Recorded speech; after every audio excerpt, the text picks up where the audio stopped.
Salut à tous, je vous retrouve aujourd'hui pour une nouvelle vidéo spécialement consacrée au thé. Donc aujourd'hui, je vais vous montrer une sélection de thés que j'ai faite dans ma petite collection de thés parfumés qui se marient plutôt bien avec la saison du moment. Donc ça, on va partir sur des thés plutôt fleuris et fruités. Et je vais vous les montrer par marque. J'en ai quelques... J'ai une, deux, trois, quatre... Ouais, 4 marques à peu près. Et on va commencer par la marque que je préfère, qui est le Palais d'été. Donc il y en a 3 que vous connaissez déjà, donc je vais vous les montrer brièvement, je ne m'étendrai pas sur le sujet. Donc le premier, c'est le Vive le thé, le petit dernier du Palais d'été, qui est un thé vert parfumé au gingembre et aux agrumes. Donc parfait pour cette saison, il est bien frais, il peut se boire toute la journée, on peut le boire chaud ou froid. Pour l'instant, moi je le bois encore chaud, hein. Il ne fait pas assez chaud pour que je boive du thé glacé. Donc moi je l'aime bien, franchement il est sympa, il n'est pas trop fort en théine. Et on sent bien le goût du gingembre et des agrumes. Et comme je le disais, le gingembre n'est pas trop présent, ce qui m'arrange beaucoup, parce que j'aime pas les thés trop forts en gingembre, je trouve que ça fout le thé en l'air. Donc le gingembre agrumes en mousseline, très pratique, parfait. Mais celui-là vous le connaissez déjà.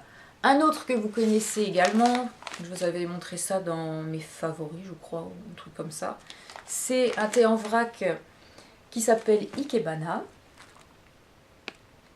Donc Ikebana, c'est un thé vert et noir, donc c'est un mélange. Avec dedans il y a des fleurs, c'est orchidée, jasmin et rose. Avec une touche de menthe par-dessus qui vient un petit peu donner du peps à ces fleurs qui pourraient être un petit peu douceâtres, sachant que le jasmin est assez puissant. La rose est un petit peu moins présente vu que le jasmin prend le pas sur tout ça. Et la menthe vient donner un coup de peps. Il est vraiment superbe ce thé. C'est un peu c'est la fin là. Pour moi, c'est après le printemps, si je le mets un petit peu de côté, je le préfère. Mais ça, c'est mon goût perso. Automne-hiver, début de printemps, mais j'ai une préférence pour l'automne et l'hiver, pour ce thé-là, je ne sais pas pourquoi. Pourtant, il est très fleuri, mais bon. Mais Ikebana, c'est vraiment un thé très subtil, très... Ah, j'adore, franchement, il faut que vous le testiez, il est magnifique. Un autre que je pense vous avoir, oui, montré, bah, c'est le fameux Montagne Bleue.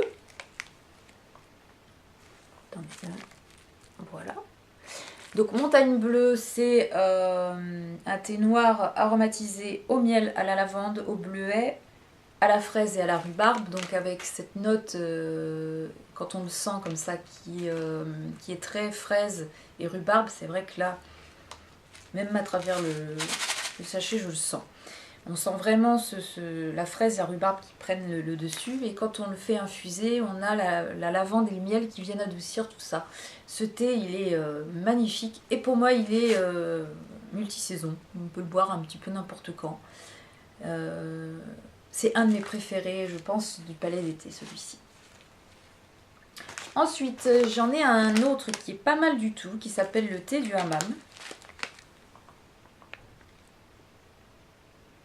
Alors le thé du hammam, c'est un thé vert qui est parfumé à la pulpe de date, verte, la date, attention, fleurs d'oranger, rose, fruits rouges. Donc ça, il est pareil, on peut le boire glacé ou chaud. Bon, pour l'instant, comme je vous ai dit, moi je le bois chaud. Je vais essayer de ne pas faire trop de bruit. Il est hyper fruité, hyper acidulé quand on le sent comme ça. Et il reste avec cette note-là quand on le fait infuser. Il est vraiment génial. Moi, je vous le conseille aussi. C'est mon deuxième préféré peut-être après Montagne Bleue. Oh, je sais pas, j'ai du mal à choisir. Je les aime tous en fait. Celui-là, il est vraiment bien aussi. Alors, à ma connaissance, c'était là, hammam. Montagne Bleue, non, mais je crois que le thé du hammam, il doit exister en mousseline pour celles qui sont un peu rebutées par le thé en vrac. Je vous mettrai en barre d'infos s'il existe en mousseline. Parce que c'est peut-être plus sympa à tester comme ça au début. Mais bon, moi je fonce sur le thé en vrac forcément parce que le thé du hammam il est génial. Et il existe une version thé noir du thé du hammam qui sera peut-être plus adaptée aux saisons un peu plus froides. Mais celui-ci vous pouvez y aller sans problème. Et donc celui-là se boit glacé aussi. Si j'ai déjà dit, c'est pas grave. Voilà, pour le thé, le palais des thés c'est terminé. On va passer ensuite à une marque qui est très à la mode en ce moment, c'est la marque Kusmiti, pas comment on dit. Donc qui se présente comme ça dans de jolies boîtes en métal. Donc, voici le dessus de la boîte. Et là, celui que je vous présente en premier, c'est le Kusmiti Detox. C'est pas le dernier c'est le bébé, comme les bébés crème, le bébé détox. La boîte est jaune, je crois. Il y a eu tout un tapage en disant qu'il vous faisait une peau radieuse comme la bébé crème. Enfin bon, bref. Et ce thé vert là, détox, c'est du maté, du thé vert et de la citronnelle. Donc, c'est donc dans une boîte métallique comme ça. Et puis le thé il se présente dans un petit sachet en plastique cristal. Et puis voilà. Donc il est super bon, il est très parfumé on sent bien la citronnelle. Il est très diurétique, donc le mot détox, ouais là pour le coup. Mais moi j'aime bien ce goût frais pour le printemps, on peut même le boire en été, hein. Franchement il n'y a pas de souci. Maintenant, je vous avoue que c'est une marque, je vais vers elle plutôt pour le fun que pour le goût. Parce que j'adore les boîtes, je trouve ça assez classe. Mais bon, c'est pas non plus ma marque préférée. D'autant plus qu'elle n'est pas donnée, qu'on n'a pas des boutiques partout. Et que j'aime pas trop commander sur internet, moi, ces trucs-là. Je préfère aller en boutique pour les voir. Donc je profite de passer dans des villes où il y a des boutiques Kusmiti pour m'acheter une boîte comme ça de temps en temps. Voilà. Donc celui-là, le détox, franchement, il est pas mal. Il est beau en plus, ça fait joli dans votre cuisine. Il est sympa. Et j'en ai un deuxième à vous proposer pour la période. Là, c'est plus une infusion finalement qu'un thé. C'est le Bikool. Alors le Bikool, c'est un mélange zen qui apaise et détend. Bon. Et dedans, il y a de l'écorce de cynorhodon, de la pomme, des feuilles de verveine, de la menthe poivrée, des graines d'anis et des racines de réglisse. Voilà. Alors le côté détente, ouais pourquoi pas. Moi c'est surtout le goût qui me plaît. Donc c'est vraiment l'odeur de la tisane. Voilà.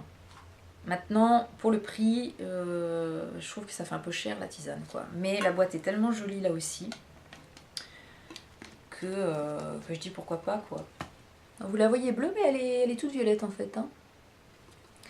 Je vous mettrai en barre d'infos le prix de ces belles choses. Voilà. Pour la saison, c'est ce que j'ai. J'en ai d'autres pour la saison plus fraîche, donc je vous les présenterai au moment venu. Hein, ce sera plus. Donc Kusmiti, jolie marque. Marque à la mode, mais pas marque préférée pour moi en tout cas. Voilà. Mais essayez si vous avez l'occasion. Ils les font en plus en tout petit, comme ça, dans des petites colonnes de 5. Ça doit valoir une vingtaine d'euros, un truc comme ça. Peut-être un peu moins, je ne sais plus. Pareil, je vous mettrai les prix. Et ça vous permet de vous faire une idée, de savoir si vous allez vous lancer vers l'achat d'une grosse boîte de 125 grammes. Moi, c'est comme ça que je les ai découverts, ceux-là d'ailleurs. Voilà. Ensuite, j'ai 3 thés qui viennent d'une maison de thé à Toulouse où ils font eux-mêmes leur propre création en fait. Ça s'appelle les Saisons du thé. L'enseigne s'appelle les Saisons du thé et ils proposent des thés parfumés qu'ils font eux-mêmes. Parmi une carte assez énorme. Donc c'est mon deuxième magasin préféré après le Palais des Thés. Alors le premier c'est encore un thé vert aux agrumes, à la citronnelle, à la menthe et au gingembre. Décidément j'ai fait une fixation dessus. Donc il s'appelle le temps des moussons. Voilà. Et il est juste bien dosé dans tout, quoi. Hein. J'aurais aimé un tout petit peu plus de menthe. On aperçoit à peine. Mais au niveau agrumes et citronnelle, la citronnelle vient pétiller tout ça, c'est faire pétiller tout ça, c'est vraiment sympa. Le deuxième que j'adore, c'est Balade en Provence, il s'appelle. C'est un thé vert et un mélange de thé vert et de thé blanc au melon, à la pêche, à la figue, à l'abricot et à la lavande. Voilà, il s'appelle Balade en Provence. Donc toujours les saisons du thé. Et là, on est vraiment sur la pêche et l'abricot. Pas de bêtises? Oui.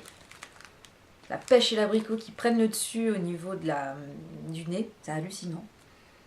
On a l'impression d'avoir la tronche dans un compotier de pêche et d'abricot. Oh, c'est un vrai bonheur. Ça, pour l'été aussi, ça va le faire. Et on sent le melon et la lavande quand on fait infuser tout ça. C'est un bel équilibre, ce thé. Il est vraiment subtil, je l'adore. Et le dernier, c'est un thé... alors, je ne sais pas si on dit Wulong ou Bulong. Il s'appelle Soupir de l'impératrice. Et il est composé de fruits exotiques et de fleurs. Donc c'est celui-ci. Chayuan, c'était l'ancien nom du magasin des saisons du thé. Le thé Wulong, qu'est-ce que c'est? C'est un thé de Chine qu'on appelle le thé bleu ou le thé vert ou bleu-vert, ça dépend des... Et c'est un thé semi-fermenté, voilà, tout simplement. Et donc celui-ci, c'est le thé préféré de ma copine de Toulouse. Et c'est une explosion de fruits exotiques. C'est hallucinant. Les fleurs, on les sent un peu plus au niveau de l'infusion eux aussi. Et il est vraiment... il est superbe ce thé. Si vous êtes dans la région de Toulouse, allez allez au C. Pardon. Si vous êtes dans la région de Toulouse, allez à cette maison de thé, les saisons du thé, parce que, entre autres, leur collection de thé hallucinante, ils ont toute une collection de théières, de bols, de tasses, tout l'univers autour du thé qui est... enfin, si vous aimez ça, vous restez des plombs dans la boutique. C'est un vrai bonheur cette boutique. Le palais d'été à côté, je suis désolée, mais vous faites pas le poids, quoi. Là pour le coup... En tout cas, le palais d'été, ça me fait moins rêver que les saisons du thé où là, je deviens... folle. L'avant-dernier thé que j'ai à vous montrer, c'est un thé que j'ai découvert en Bretagne. Ouais, un thé breton donc, qui s'appelle Tonnerre de Brest. C'est un thé vert bio aux algues et à la menthe. Donc, on a le petit gonadu, le petit drapeau breton là-haut. Le petit AB, voilà, donc c'est un thé bio. Moi, je sais pas ce qui me... Mais fabrication artisanale, et j'ai trouvé ça trop mignon, quoi. Tonnerre de Brest, je trouve ça joli. Le petit guanadu sur le paquet est trop mignon aussi. Et il est plutôt réussi comme thé vert, à la menthe. Il sent bien la menthe. Et les algues, on sent quasiment pas. Donc c'est pas gênant, on n'a pas l'impression de se faire une infusion aux algues. Non, franchement, il est rigolo. J'avais le même Earl Grey et je l'ai perdu. J'ai perdu un thé. C'est que quand je vais en fait dans un gîte, j'emmène mes thés avec moi et j'ai laissé celui au Earl Grey, à la bergamote, dans un des gîtes. Voilà. J'ai perdu un thé. Et les deux dernières petites choses que j'ai à vous montrer, ce sont des tisanes de chez Daman. Alors, à savoir que chez Daman Frères, les tisanes, les tisanes sont en mousseline et elles sont présentées dans des petites boîtes comme ça, vertes. Voilà. Les thés parfumés sont dans des boîtes blanches, je crois, et les thés nature sont dans des boîtes noires. En gros. Donc cette tisane, elle s'appelle Jardin d'hiver. Voilà. Et qu'est-ce qu'il y a dedans ? Il y a des fleurs d'aubépine, des morceaux de pommes, du tilleul, morceaux de réglisse, de la fleur d'oranger, de la vanille, de la cannelle, de la mauve. Et c'est un vrai bonheur. Donc elle se présente bon, je vais peut-être pas tout sortir, ça va faire du bruit, je suis désolée. En mousseline, comme ça. Petite mousseline en mousseline cristal, comme ça. Et c'est super bon. Donc ça, le soir, après le repas, c'est un vrai bonheur. Ça fait un peu mémère, mais j'aime bien, moi. Voilà. Et la deuxième, alors là, pour le coup, mémère à fond, c'est une verveine toute simple de chez Daman Frères. Et je la trouve sublime. Elle est... c'est la verveine toute simple, mais super rafraîchissante, qui fait vraiment du bien après le repas, ou même dans l'après-midi, comme ça, vous vous sentez pas très bien, vous avez envie de réconfort. Vous faites une petite verveine de chez Daman Frères, ou autre marque forcément, mais celle-ci je l'ai trouvée particulièrement... J'ai voulu la tester et franchement j'ai pas été déçue. Donc voilà, c'est aussi un de mes coups de cœur pour le printemps. Voilà, j'en ai fini avec la présentation de mes petits thés favoris pour le printemps. J'espère que ça vous aura plu. Et je vous dis à très bientôt pour une prochaine vidéo sur un tout autre sujet. Allez, ciao!